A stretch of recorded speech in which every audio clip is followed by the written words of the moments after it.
শিক্ষা দিবেন। এই যে আজকে বৈষম্য বিরোধী আন্দোলনটা হয়েছে, যার মাধ্যমে আমরা অনেক রক্তের বিনিময়ে আমরা একটা স্বৈরাচারকে বিদায় করে একটা পট পরিবর্তন এসেছে। পট পরিবর্তনটা কি? বৈষম্য বিরোধী, কেউ কোনো বৈষম্যের শিকার হবে না। এই তো এই বৈষম্য শিক্ষাটা আপনারা আমাদের ছাত্রী ভাই মেয়েদের শিখাবেন যে তোমার পরিবারে তোমার বাপ মার প্রতি দায়িত্ব, সমাজের প্রতি, প্রতিষ্ঠানের প্রতি, এই জিনিসটা লেখাপড়ার পাশাপাশি শিখাবেন। সালাম দিলাম আপাকে। এই যে আমাদের এই স্কুলের যে মেধাবী ছাত্রীরা যে এই মালয়েশিয়ার মতো একটা উন্নত দেশে সে সেখানে প্রফেসরি করতেছে, এই যে যারা এখানে থেকে মেধাবী বিভিন্ন সমাজে দেশে ভালো জায়গায় আছে, তাদেরকে সশরীরে হয়তো আপনি আনতে পারবেন না, কারণ তাদেরও সময়ের স্বল্পতা আছে। আপনারা স্কাইপে এটা প্রোগ্রাম করেন, বাচ্চাকে নিয়ে একদিন পরিণতি করেন, ওনাদের সাথে কথা বলে, ওনারা স্কাইপে থাকলো, এই স্কুলের স্মৃতিচারণ করলো, আমার বাচ্চারা এটা উৎসাহিত হবে যে এত বড় জায়গায় এই বাচ্চা উত্তর বাংলার গার্লস স্কুল থেকে পড়ে আপা এই জায়গায় আছে, তারা উৎসাহিত হবে। স্কাইপে রাখেন, স্কাইপ সিস্টেম করে আমাদের আমন্ত্রণ করে গ্যাদারিং করার দরকার নেই, বাচ্চাদের নিয়ে একটা প্রোগ্রাম করে তার গাছ থেকে গ্যাদারিং, ঠিক আছে? এবং যিনি ভালো জায়গায় আছেন তার জন্য একটা টেস্ট বা একটা গিফট রাখে, এত শোনে উনি এখান থেকে উত্তীর্ণ, এটাও তার জন্য একটা স্মরণীয় থাকে। এমনি ভাবে একটা নতুনত্ব সৃষ্টি করতে হবে আমাদের সমাজে। এই যে বৈষম্যের পট পরিবর্তনের জিনিসটা সমাজের সর্বস্তরে আমাদের কাজে লাগাতে হবে, সচেতনতা সৃষ্টি করতে হবে। এখানে কোনো কেউ এসে ইফতিদিং করতে পারবে না, কাউকে ডিস্টার্ব করতে পারবে না। দলীয় ভাবে আমরা এবং আমি ব্যক্তিগত ভাবে এটাকে ঘৃণা করি, সে যেই করুক তার বিরুদ্ধে আমরা ব্যবস্থা নেব। কিন্তু আপনারা শিক্ষক, এই এলাকার যারা সচেতন সমাজ, এই আমার ছাত্রী ভাই বোনেরা বলছে, ছাত্রীরা সকলে মিলে সম্মিলিত ভাবে এটা প্রতিরোধ করবে। কোনো ভয়ের কারণ নাই, সে একটা শক্তিশালী লোকের হোক। শেখ হাসিনার মধ্যে শক্তিশালী তার বাংলাদেশে কেউ নাই। শেখ হাসিনাই যেহেতু সকলের সম্মিলিত ঐক্য প্রচেষ্টার কারণে বাংলাদেশ থেকে পালিয়ে গেছে। একজন পুলিশ অফিসার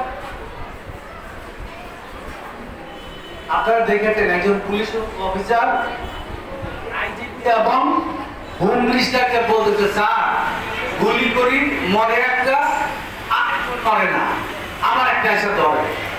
এই কারণে এই যে সকলের সম্মিলিত উদ্যোগের প্রতিবাদ প্রতিরোধ, শেখ হাসিনার মতো এত বড় ভয়ঙ্কর স্বৈরাচারও পালিয়ে গেছে, 1500 লোক হত্যা করে টিকে থাকতে পারে নাই। যাই হোক, আমরা রাজনৈতিক সমালোচনা যেতে চাই না। রাজনৈতিক কারণে আপনার অনেকেই এখানে যারা চাকরি করেন, যে অনেকে ক্ষতিগ্রস্ত হয়েছে, অনেকে ভয়ের কারণে তাদের সাথে ব্যালেন্স করেছেন। সেই অতীত কথাটা আমরা মনে রাখতে চাই না, আপনারাও রাখেন না। অতীতে কি ভুল করেছেন বা বাধ্য হয়েছেন, বা অতীতের কোন জিনিস দর্শন অপকর্ম আবার যদি আপনারা কন্টিনিউ করতে চান, এটার ব্যাপারে কিন্তু আমরা ব্যবস্থা নেব, এটা আমরা ক্ষমা করব না। কারণ এই প্রতিষ্ঠানটা আমাদের একটা আত্মার প্রতিষ্ঠান, এটা আমার আমি এলাকার সন্তান, এটাকে রক্ষা করা, এটাকে ভালোভাবে রাজনৈতিক মুক্ত ভাবে আপনি রাজনীতি করেন, বাইরে গিয়ে করেন, স্কুলে করবেন না।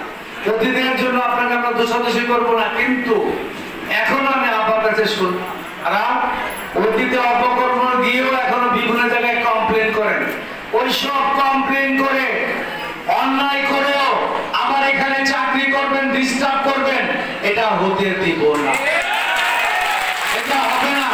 যারা দুর্নীতি করেছে, 6 কোটি টাকা প্লাস এখান থেকে লুটপাট করে নিয়ে যাওয়া হয়েছে, এটা আমরা দুদকের মাধ্যমে ব্যবস্থা নিব।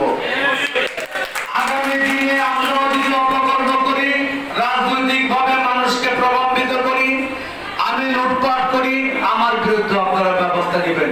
এই দৃষ্টান্তে আমরা স্থাপন করে যেতে চাই। অন্যায় করে ওই সমাজে পার পাবেন না। আমাদের মেয়েরা এখানে আসেন। আরেকটা জিনিস শুনে আমি খুশি হলাম, অটিস্টিক বাচ্চাদেরও আপনারা এখানে পড়াচ্ছেন। এটা অত্যন্ত মানবিক কাজ। এটার জন্য যে একটা টিচারের দরকার হয়, আপনারা একজন একটা টিচার নেবেন যাতে ওদেরকে লার্নিং এর, আমি অন্যান্য দেশে দেখেছি যে অটিস্টিক বাচ্চাদের লার্নিং এর সিস্টেমটা একটু ডিফারেন্ট, জেনারেল স্টুডেন্টের সাথে হয় না। ওটার জন্য আলাদা একটা স্টুডেন্ট টিচার নিতে হয় তাদেরকে লার্নিং করার জন্য। এটা করেন, ভালো হতো, কারণ তারা তো সমাজে অবৈধ থাকবে না, তার জন্মের জন্য তো সে দায়ী না, তাই না? তাকে আমাদের প্রপারলি এডুকেশন দিতে হবে, সমাজে প্রতিষ্ঠা করতে হবে। আমি আর বক্তব্য দিকে অনেকক্ষণ সালাউদ্দিন আপা, আরেকজন এখানে আমাদের প্রধান শিক্ষক ছিল, আমার নামটা ভুলে গেছে, বলি বোন উমাইদা আপা। আমরা তো আগে ভয় করতাম, খুব ভালো ছিল ভদ্র মহিলা। এই প্রথম থেকে এই স্কুলটা দেশে ছিল, খুব শক্ত হাতে মেয়েদের যে এখানে সে এবং শিক্ষকদের সে পরিচালনা করেছে। আপা জীবিত আছে শুনলাম, আমেরিকা আছে, ভালো। তার হাজব্যান্ড আনিস ভাই, সেও ভালো মানুষ ছিল। তার ভাই বোনও খুব হাইলি এডুকেটেড, অনেকে বাইরে আছে, হ্যাঁ অনেকে ডাক্তার আছে, ইঞ্জিনিয়ার আছে, বিয়ে। তো যারা ভালো কাজ করেছে তাদেরকে আমরা সম্মানিত করব, যারা অন্যায় কাজ করেছে, খারাপ করেছে, তাদেরকে আমরা ধিক্কার দেব।